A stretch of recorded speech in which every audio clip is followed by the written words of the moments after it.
I retired at age 60. I moved up here into the mountains and I've been living the dream for 10 years now. I live quite remote, 120 kilometres round trip into town. I don't really know why I built a Thales square. I saw one on a woodworking channel called Woodworking Essentials, and I watched him build it, and he built it in about 5 minutes. And I thought, oh, I can do that. And so began all the problems from there on. It got bogged down in complexity, and by the middle of part 3, all I wanted to do was lay down on the workshop floor in the fetal position and cry my little eyes out. But I got through it in the end, and the style I used is a Arabian Art Deco. Is there such a thing as Arabian Art Deco? I'm not sure, to be honest, but I was in a pub once and I ran into this really clever guy, and we got talking, and I asked him what he did, and he said that he was writing a book. It was to be his magnum opus, and it was going to consist of a number of volumes. And the title of the book was The History of Chinese Metaphysics. Well, I'm not a clever man, but even I knew that the Chinese don't have metaphysics. They've never practiced it, never will. And I said this to him, and he said, yes, he knew that, but he was taking a different approach. On the one hand, he was studying metaphysics, and on the other hand, he was studying Chinese history, and he was combining the two. And I thought, well, that's not a bad principle, really. So, as the precedent's been set, I'm calling this Thales Square Arabian Art Deco.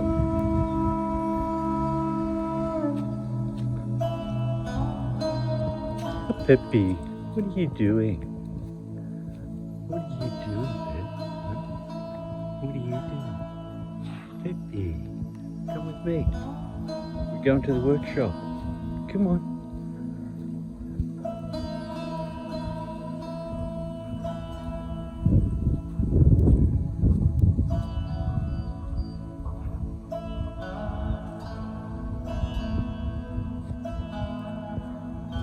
Yeah, come on.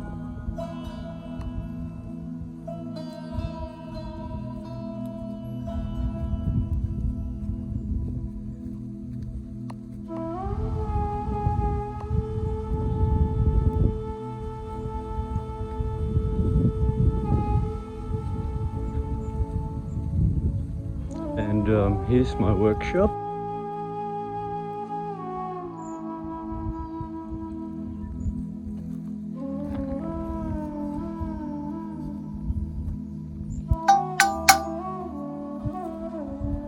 So many people walk up on me when I'm working in the workshop.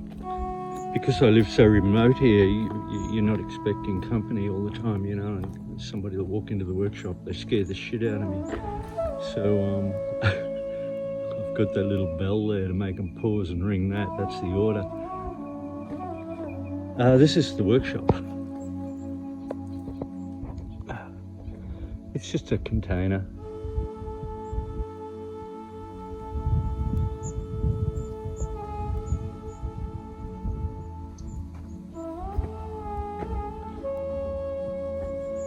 This is my vice, one of my many vices, and this is a parrot vice. It's a really exceptional little device because you can actually lift it off and lay it sideways, so it sticks out like that, and it moves, and as these jaws tighten, so does the clamp on the shaft, so you can fix it tight like that.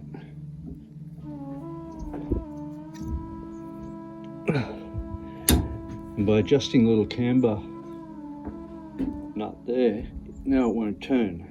So while it's still holding the job, and you've loosened the jaws but they haven't released, you can spin it and move it to wherever you want. It's really handy for working in a small space.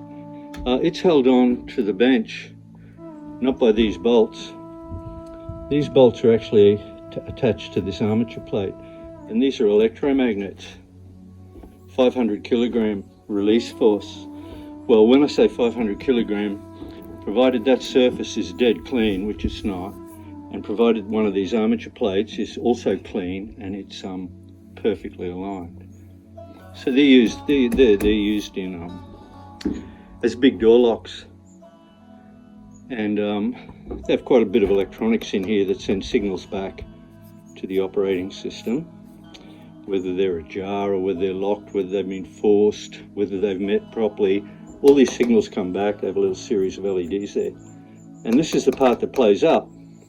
Of course, it's easier to just toss the whole thing away and put a new one in than to try and fix them. And so the magnets, they'll last forever. They get tossed out all the time. I just made I made that out of two different locks. There's two there, and that's probably the second most used tool in my little workshop. The tool used more than that would be this surface plate. There's almost nothing I do here that doesn't occur on this little plate, because everything I do, everything, it all starts out here. And I have little weights and levels and verniers, and anyway, I have stuff for marking out. Everything starts here. It probably moves to the vise for initially to be roughed out. Like I use the angle grinder and everything in this vise. I weld. I've had beams going out this vise. I've had beams going out there over that arrowroot plant held here. It won't come off.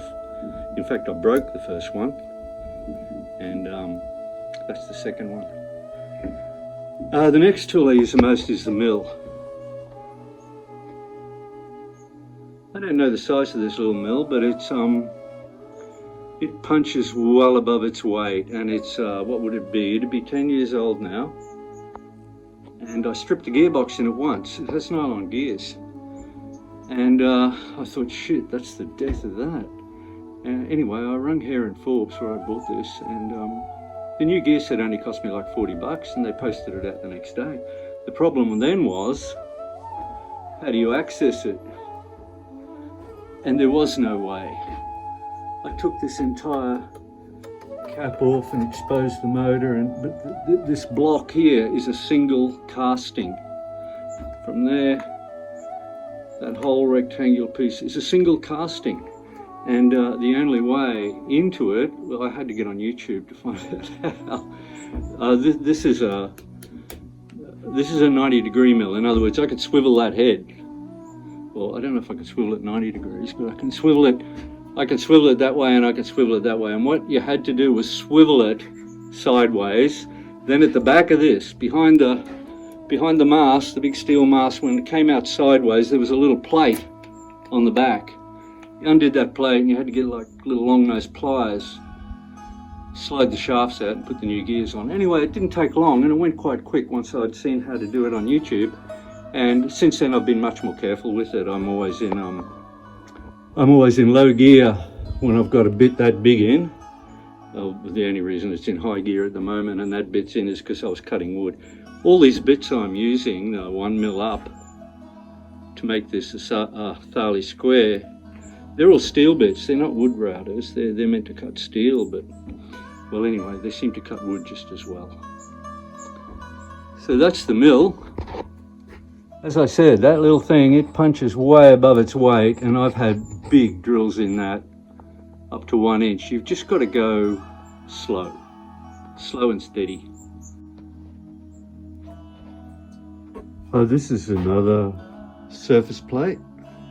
The problem with the stone ones is, I know it's a sin, but you can't bang on them or weld on them. You know, they're fragile and not as useful to me as the other one. And this is a little lathe. Well, this fella, he'd be getting on to 20 years old now. And I don't use him that much anymore. I used to use him quite a lot. I just cleaned him up the other day, and the chuck It's out of balance. And it's not in the body of the chuck, it's in the jaws. I just did it by elimination. I kept removing different pieces until I got it. Anyway, one or more of these 4 jaws is out of balance. It's heavier than one of the others. So I've got a set of scales here that weigh 1/100 of a gram. So I'll weigh them and then I'll balance them and put them back in. But I don't really use it since I got the mill. The mill's 10 years old. The lathe's nearly 20 years old. And well, really, lathes and mills, they're identical machines, aren't they? You can easily swap one for the other. And in India, they use lathes as mills all the time. They just take off the tool post.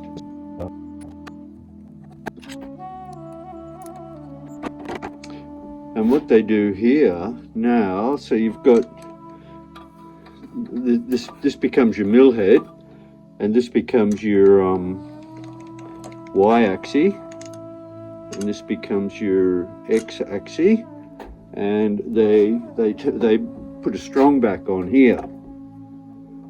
On big lathes, they make it as thick as this too. On great big lathes where they do this. And then what they do, they put this back together, then they just mount that on there like that. And that gives you your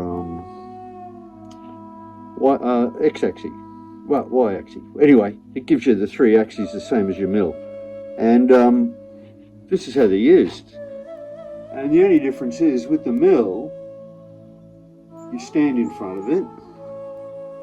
And when you got with this mill here now, as this lathe arranged, you've just got to lay on your side. Takes a little bit of getting used to, but works fine. What else? There's a big Fane angle grinder there that cost me a small fortune. It's clutched. It's got safety releases, 2-hand start. I don't use it that much. It costs a lot of money. I wish I hadn't bought it, but I got it now. And I've got a Fronius welder, which also costs a lot of money. But oh my God, is it brilliant. That thing, when you're an old man with shaky hands and dim eyesight, that little thing makes up for all your deficiencies. And I have a welding mask, but it's in there, wrapped up there. But as I've got older, my sight got dimmer, and anyway, it got harder and harder to see. So I bought myself a very special mask. This one here. It's called a Sentinel A50, and as you can see, it's like just having a pair of sunglasses on. It's so good, and it's not plastic. It's a sort of a rubber. It's a sort of a rubbery product. It's anyway, I've walked around for hours with it on, tilted up, and forgotten all about it. That's how good it is. And you can adjust this mask. Like you can adjust the mask on your head, forward or backwards. This drawer's all steel tools. Measuring instruments, micrometers, dial gauges, all that sort of stuff. And this is, I do very little woodwork, and this is, well, almost none at all. But this is a woodworking drawer. And most of these tools I've inherited. I don't really use them. Like there's really expensive wood chisels, and I don't really know what they're all for, to be honest. I'll give you an idea. Look at this little. When I was cutting the script on the Thales square, this little fella, he came in really handy. Yeah, but anyway, that drawer's mainly all woodwork. Moving on, what do we got? We've got ropes for most of these ropes, especially the big white ones. That's a sacrificial rope. So when I'm out on the mountain, I'm cutting down trees and trying to get firewood back home, that rope, I go through it like you wouldn't believe. I could go through 50 meters of that through one winter. Jinking logs, and the reason I use the rope and not a chain is it gives you a stretch between. It doesn't. Like when the little Polaris, you wind him up and you go forward. If it was a chain, it'd throw you forward and wreck the little truck. But with the rope, you got quite a bit of stretch to maneuver the logs. And I think, yeah, I've got a big brush cutter there. That's you know, I'll put steel blades on it. That'll cut through lantana quite easily. In fact, it'll cut through small trees. And these are all parts off of a big truck I'm restoring. I think I'll die before it happens. Not so much that I'm not interested in doing it, but that I just don't have the money.